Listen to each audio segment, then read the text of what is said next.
The Academy scoffed at human crops, until they learned those weeds could feed armies. Dr. Zelani's crystalline fingers trembled as she reviewed the agricultural assessment reports for the 100th time.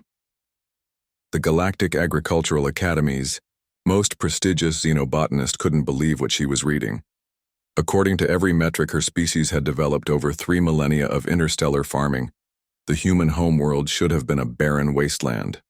Impossible, she whispered, in her melodic Altarian voice, her bioluminescent skin flickering with confusion.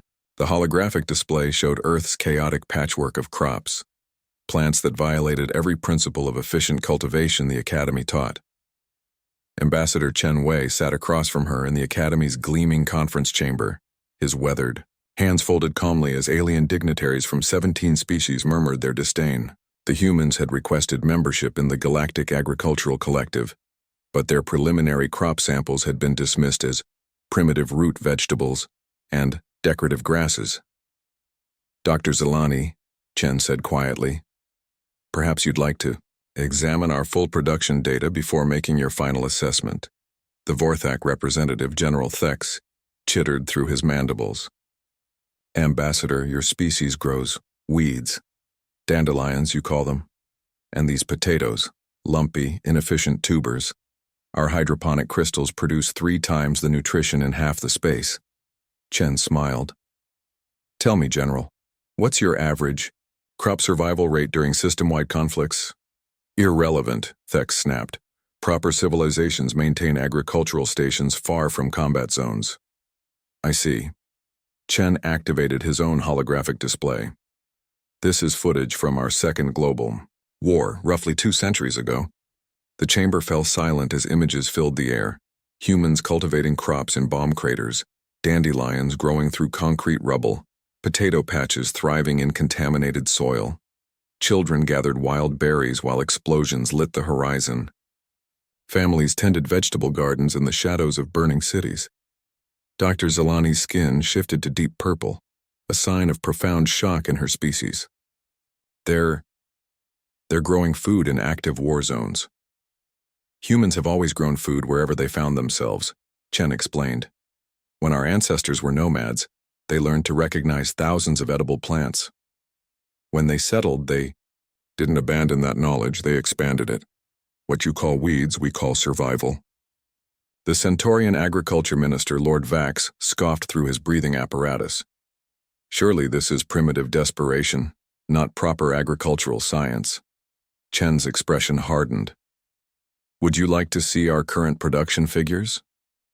New data streams filled the chamber. The alien's dismissive chatter died immediately. This cannot be accurate, Dr. Zelani stammered. Your yield per hectare rivals our most advanced hydroponic farms, but with none of the infrastructure requirements. Earth produces food for 12 billion humans, Chen said simply. Our weeds grow in Arctic tundra, scorching deserts, and flooded plains. When the great solar storms of 2387 destroyed our automated systems, we fed our population with heritage seeds and traditional farming for 3 years while we rebuilt. The room erupted in alien languages as delegates frantically consulted their translators and databases. General Thex's chitin armor clicked nervously.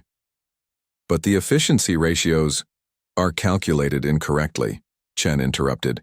You measure calories per square meter under optimal conditions. We measure calories per square meter under any conditions.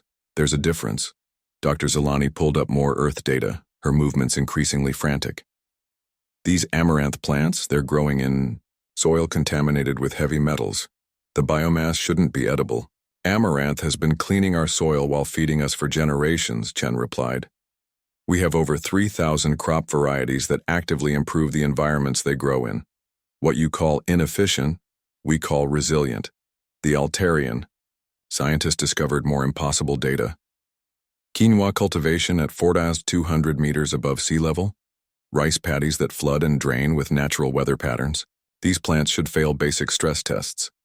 They do fail your stress tests, Chen agreed, because your tests assume crops need perfect conditions to survive. Ours assume the opposite. Lord Vax's breathing grew rapid. The maintenance requirements, alone, are 0, Chen finished. Our crops maintain themselves. They've evolved alongside us for 10,000 years. When we terraform new worlds, we don't build sterile agriculture domes. We plant seed libraries. The chamber's central screen shifted to show recent colony worlds, lush landscapes where human settlers worked alongside alien partners, teaching them to grow earth crops in alien soil. The Kepler 442b colony survived the climate processor failure, because humans taught them to grow hardy grains, Chen continued. New Geneva weathered the economic blockade because dandelions don't require trade agreements.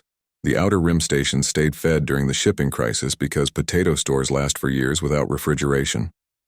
Dr. Zelani's skin had shifted to brilliant gold, wonder and admiration in her species.